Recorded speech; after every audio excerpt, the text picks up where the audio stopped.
All right, chat. If you haven't been following the last few weeks of gaming stuff, a lot of things have been shutting down.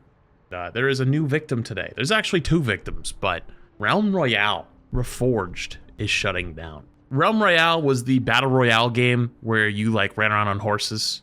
I don't know if there's maybe a video down here. Oh, there's some photos. It looked like this. There's only a couple photos. I wish there was a few more, but yeah, you would like get on your horse and like mount up and run around. This game was actually huge for a little bit way back in like, God, what was it? 2017, 2018 maybe? I'm trying to think when it was kind of popping off for a little bit there. And then it died off really, really hard. And then it shut down, and then they brought it back as Realm Royale Reforged, I believe. And then it kind of popped off a little. It didn't really pop off, but like it was like sort of relevant for like a couple weeks. And then didn't hear about it again. And I guess the reason we didn't hear about it again is because it wasn't doing too hot, and so it shut down. It was one of the first Fortnite killers of that era. I didn't remember if it was like before Fortnite or around the same time, but yeah, it's kind of sad. But also, this announcement comes in less than 3 weeks after layoffs at Hi-Rez Studios was confirmed. I think their whole studio is shutting down. If I'm... No. Okay, that was something else. There's a different thing. Hi-Rez Studios has announced that Realm Royale Reforged, the studio's battle royale game, will be shutting down on February 17th, 2025. So, still a couple months away, but... The announcement of Realm Royale Reforged shut down come less than 3 weeks after Hi-Rez CEO Stuart Kism revealed that the studio would be laying off team members as part of an internal reorganization.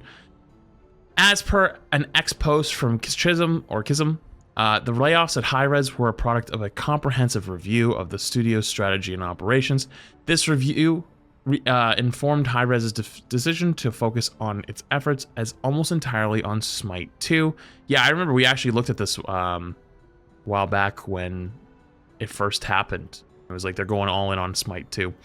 The studio's newest third-person MOBA. And Kism posted indicating that Smite 1 and Paladins would be the only other titles to receive ongoing support. So I guess the question is, how long till they pull away from Smite 1? Probably after Smite 2 comes out. And how long till they pull away from Paladins? Like, is Paladins, like, really popping off still? You know? Like, I went and played Paladins for the first time and made, like, a whole April Fool's video. It was a great time. And, like, the Paladins community was super, super excited to see some streamers, like, outside of the game come play it. So it was really, really cool to see that. But, like, I'm just not sure how popular it still is. Paladins is decently popular still. I'm gonna look up some Steam charts. I don't know if I'd quite say that's popular, but I mean, this is only marginally better than, say, Spectre Divide. But then again, this game has been out for many, many years and has had higher highs in the past. So it's not like it's, you know, screwed, but it's definitely down in the last year. That's for certain. So hopefully they keep getting the support they need. It is thus not particularly surprising to see support for Hi-Rez's other live service games come to an end, and Realm Royale Reforged will be among the first taken offline. This is set to occur on February 17th, 2025 at 12 p.m. EDT. Damn, that's really sad, actually. This is a tweet from before about Smite stuff. We've already, I think, looked at that. Realm Royale Reforged is not the only Hi-Rez studio game shutting down, as Divine Knockout will also be sunsetting its servers on February 17th at 12 p.m. While this title, a 3D platform fighter, had never had as many players as Realm Royale, it is disappointing to see the game taken offline nonetheless. And that's not even all. Wait, hang on, actually, what else? Is there anything down here really quick before I say anything else? That said, Rogue Company does appear to be maintaining a slightly larger player base on Steam, and titles that are not set to be taken offline. Larger player base on Steam. The titles are set to take offline. Instead, Rogue Company has a 24-hour peak of just over 500 players, while Realm Royale Reforged has a 24-hour peak of just over 300 players. Wait, is that true? Hang on. Holy f***ing shit, they were not kidding. All-time peak, 104,000. and they're barely at 200 players. Damn. All right, like, if you want to talk dead game, this is actual dead game, like real talk, because it's a battle royale. Like the entire game is on one lobby. That's crazy. You know, honestly, in perspective, this makes paladins look a lot more healthy. A lot more healthy in comparison. Let's go back 6 months. Let's go back a year. Wait, let's go back all. Wait, what? Oh, here it is. When the game first came out. May 2018, 104,000 players. And within a month, dropped from 104,000 to 23,000. And then a month after that, down to 9,000.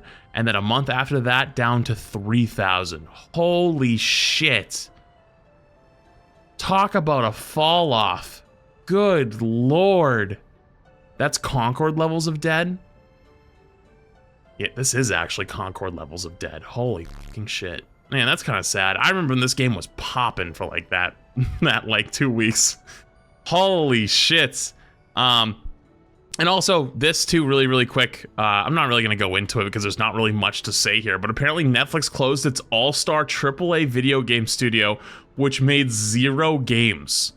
Netflix seems to want to continue to make inroads into gaming, offering dozens of recently good mobile-based titles, or focused titles, on its service, but it wanted more, which is why it formed an internal studio codenamed Blue that was meant to make a AAA multi-platform game based on an original IP.